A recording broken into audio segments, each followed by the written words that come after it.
kembali lagi di Pepin Channel. Di video kali ini kita akan berbincang-bincang dengan dua orang tamu spesial yang akan membahas tentang demokrasi khususnya menjelang pemilu 2024 dalam episode Bincang Politik.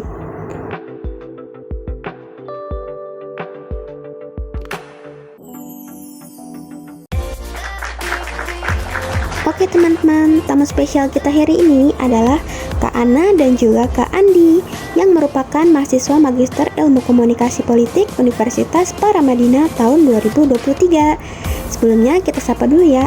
Halo Kak Ana dan juga Kak Andi, apa kabar? Halo Kak Fani, untuk kabar saya alhamdulillah baik-baik aja, dan untuk kegiatan saat ini saya masih bekerja sebagai karyawan swasta ya di salah satu PMA yang ada di Kabupaten Bekasi. Halo juga Kak Fani, selamat tahun 2024. Alhamdulillah keadaan saya baik-baik saja. Meskipun agak sedikit flu, tapi tetap semangat di tahun 2024. Kesibukan saya masih menjadi seorang penyuluh keluarga berencana di Kecamatan Cikarang Timur, Kabupaten Bekasi. Oke baik, jadwalnya ternyata cukup padat ya teman-teman. Ditambah lagi harus bekerja sambil kuliah yang tentunya membutuhkan perjuangan ekstra. Nah selanjutnya saya mau berdiskusi dengan kakak-kakak nih, dengan Kak Andi dan juga Kak Ana tentang kampanye calon presiden dan wakil presiden tahun 2024. Tapi sebelum itu mari kita simak video berikut ini. Pemirsa, Capres nomor urut 1 Anies Baswedan menyampaikan terima kasih kepada pembuat akun Anies Bubble yang telah membagikan potongan-potongan video live TikTok Anies hingga viral di media sosial.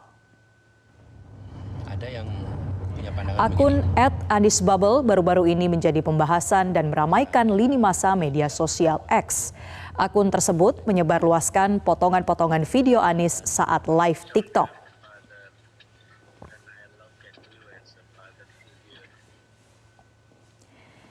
Ya, uniknya pemirsa, Anies Bubble membagikan cuplikan itu seperti akun penggemar K-pop. Hal ini terlihat dari captionnya yang menggunakan alfabet Korea. Mengetahui hal tersebut, calon presiden nomor urut 1 itu menyampaikan terima kasih kepada pendukung yang meluangkan waktu untuk membuat akun Anies Bubble.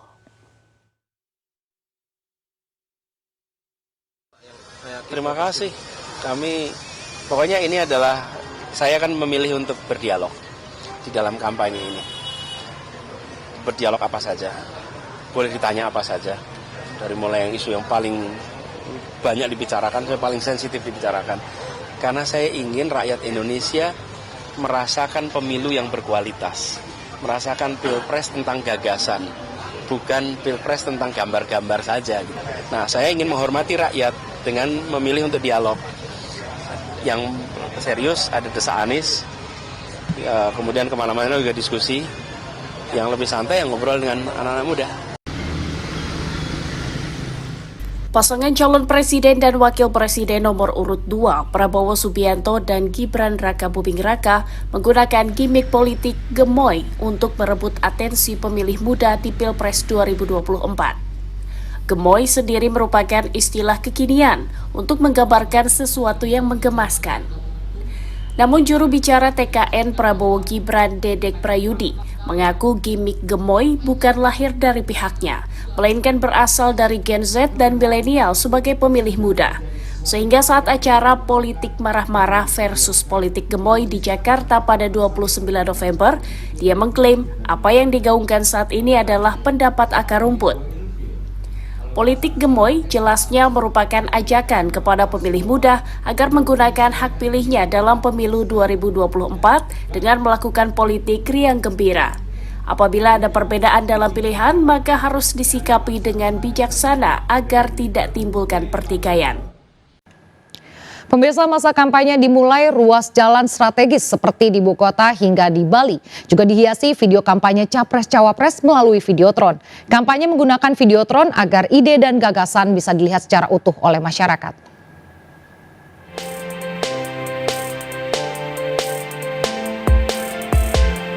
Pasangan Capres-Cawapres nomor urut 3 Ganjar Mahfud juga memulai kampanye ide dan gagasannya lewat Videotron. Seperti yang tampak di sejumlah ruas jalan di ibu kota seperti sekitar Kompleks Gelora Bung Karno.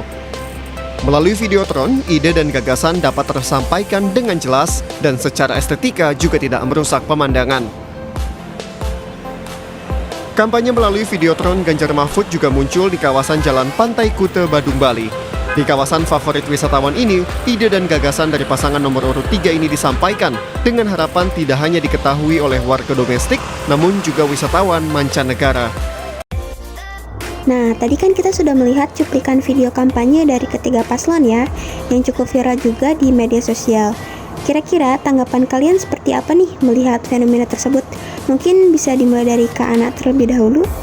Dari ketiga paslon yang melakukan kampanye berbeda-beda, ada yang menggunakan media sosial, ada yang menggunakan secara langsung, door to door, atau face to face, atau secara belusukan. Itu adalah keputusan yang diambil, di mana calon presiden dan wakil presiden tersebut mempunyai cara yang sekiranya ampuh agar menarik masyarakat, supaya masyarakat ini dalam artian pemilih dapat memilih si calon presiden tersebut. Mungkin saya menanggapi cuplikan video kampanye para paslon capres atau cawapres tadi, yang memang sejak awal kita kan melihat semua segmen itu penting ya, apalagi pemilih-pemilih muda gitu, dan semuanya ini mempunyai platform media sosialnya tersendiri. Nah, jadi kalau memang buat Gen Z dan milenial itu memang media yang sangat penting ataupun yang paling berpengaruh pada saat ini, yang mungkin TikTok tadi ya. Jadi itu merupakan salah satu media yang terpenting mungkin untuk pada kampanye pemilu capres di 2024 ini.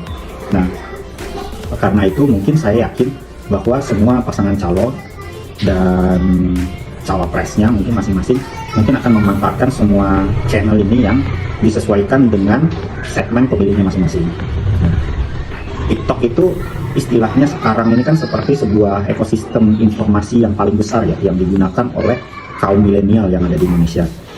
Jadi kalau memang target pemilihnya itu Gen Z, yang dilakukan oleh capres ataupun cawapres pada saat ini, ya mau nggak mau memang mereka harus masuk ke dalam ekosistem yang paling besar tadi, yaitu TikTok itu sendiri. Jadi mungkin menurut saya seperti itu. Nah, kemudian bagaimana Kak Ana dan juga Kak Andi ini menanggapi model komunikasi modern saat ini? Oke, terima kasih Mbak Fani ya. Mungkin saya akan menanggapi terkait dengan perubahan budaya kampanye yang dilakukan pada saat zaman dulu dengan era digitalisasi sekarang. Jadi saya melihat bahwa fenomena kampanye paslon ya, capres maupun cawapres di media sosial itu sudah berulang kali dilakukan dalam bentuk yang berbeda-beda. Sebagai contoh, pada tahun 2014 itu publik itu gandrung dengan Facebook ataupun FB ya, sehingga parpol berusaha juga untuk hadir di situ untuk berusaha meraup suara juga lewat platform Facebook. Nah, lalu pada 2019 itu ada pergeseran kecenderungan masyarakat yang tadinya mungkin di 2014 menggunakan Facebook, lalu pada 2019 itu mulai bergeser ke Instagram.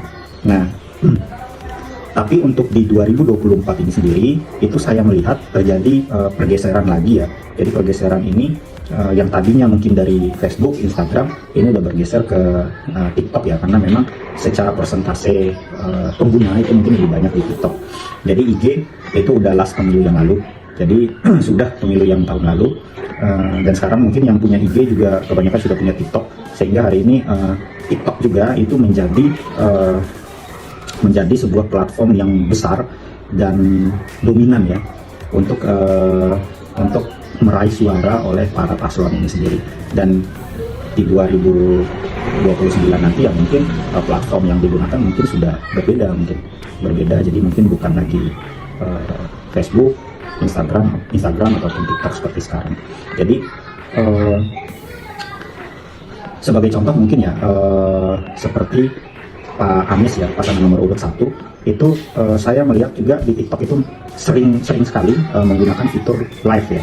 Jadi saya menilai aksi seperti ini di media sosial itu secara tidak langsung juga membuat publik itu bisa melihat langsung karakter paslon secara langsung. Mereka juga bisa berinteraksi juga ya secara langsung tanpa ada sekat ya dengan capresnya ataupun cawapresnya.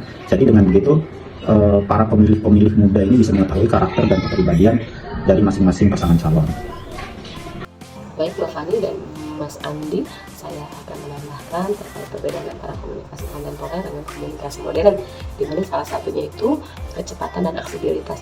Kecepatan informasi yang diberikan antara komunikasi kontemporer dengan komunikasi modern itu sangat berbeda, di mana konteks komunikasi modern itu informasi yang diberikan kecepatan itu agak lambat karena informasi yang diberikan itu sesuai dengan jadwal yang telah ditentukan. Salah satunya contoh berita dalam televisi. Jadi informasi yang diberikan pada berita tersebut itu harus sesuai dengan jadwal siaran tersebut. Berbeda halnya dengan konteks komunikasi kontemporer, yaitu informasinya yang diberikan itu sangat cepat dalam sekian detik karena mempunyai komunikasi yang menggunakan media internet. Nah, kita berbicara mengenai televisi dulu kali ya.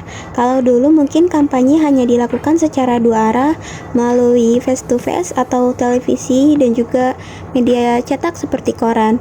Dan bagaimana sih kita sebagai rakyat menanggapi suatu berita agar tidak mudah termakan hoax atau berita palsu terkait dengan paslon atau tentang berita lainnya? Oke, terima kasih Mbak Fani terkait pertanyaannya ya. Bagaimana kita sebagai rakyat menanggapi suatu berita agar tidak mudah termakan oleh hoax ya atau berita palsu. Sebagai konsumen media itu kita bisa sedikit mengendalikan, harus bisa mengendalikan dan memahami situasi ya. Jadi saran yang paling penting yang dapat mungkin saya berikan, mungkin kita harus mendiversifikasi sumber berita yang kita dapat. Jadi saat ini kita tidak dapat terikat pada satu sumber saja. Jadi sangat penting untuk membaca tentang apa yang kita konsumsi. Jadi jangan sampai kita terjebak dalam cuplikan cerita yang akan berujung hoax gitu. Jadi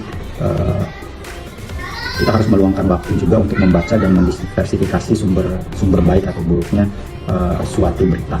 Kalau tips dari Kak Ana dan juga Kak Andi supaya bijak menggunakan media sosial itu seperti apa? Buat anak-anak muda nih, khususnya Gen Z atau pemilih pemula, dalam memanfaatkan medsos untuk mengenali para kandidat calon presiden dan juga wakil presiden. Nah, sekarang kan banyak ya yang menggunakan media sosial, baik capres, baik perusahaan, baik individu, yang intinya mempunyai tujuan untuk memberikan informasi secara menyeluruh dengan cepat. Nah, kita harus bijak dalam menerima informasi tersebut. Bagaimana sih cara kita bijak dalam menggunakan media sosial? Pertama, kita harus jaga etika online, di mana kita harus menjaga baik sifat, baik perkataan, baik perbuatan, agar terhindar dalam menghina, dalam mencaci, ataupun mengujar kebencian, ataupun ada yang tidak berpendapat sama kita langsung berkeluar di media sosial. Jangan. Jadi kita harus menjaga attitude, kita harus menjaga etika. Nah, yang kedua yaitu adalah kontrol lingkaran sosialnya.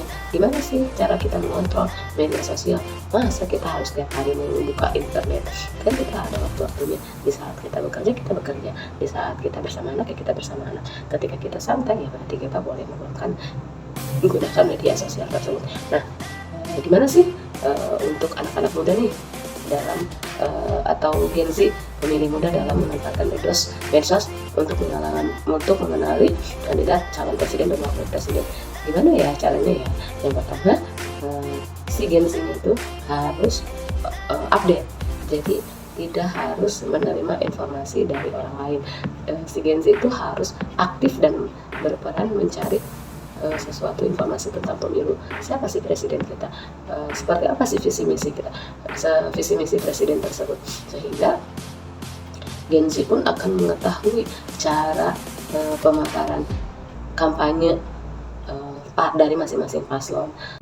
Terkait dengan bijak menggunakan media sosial ya untuk anak-anak, apalagi Gen Z ya di era pemilu sekarang, untuk mengenali para kandidat capres maupun cawapresnya. Jadi tips dari saya ya, mungkin yang pertama itu cari rekam jejak pasangan calonnya tersebut ya. Jadi sangat penting kita untuk mengetahui rekam jejaknya. Jadi itu bisa memberikan sedikit gambaran mungkin ya terhadap para paslon yang akan kita dukung. Nah, lalu yang kedua itu kita bisa melihat juga terkait dengan visi misinya. Jadi visi misi ini tidak bisa langsung kita telan mentah-mentah, tapi juga harus kita cermati ya. Ini visi misinya apakah realistis ataupun hanya sekedar bahasa-bahasa kiasan saja. Nah, lalu yang ketiga itu kita harus selalu mengkonsumsi berita yang dari sumbernya itu valid gitu. Jadi jangan sampai kita mungkin mengambil berita-berita yang tidak jelas asal usul sumbernya. Jadi jangan sampai kita terbawa oleh digiring mungkin oleh suatu informasi yang belum tentu kita tahu itu benar apa tidaknya.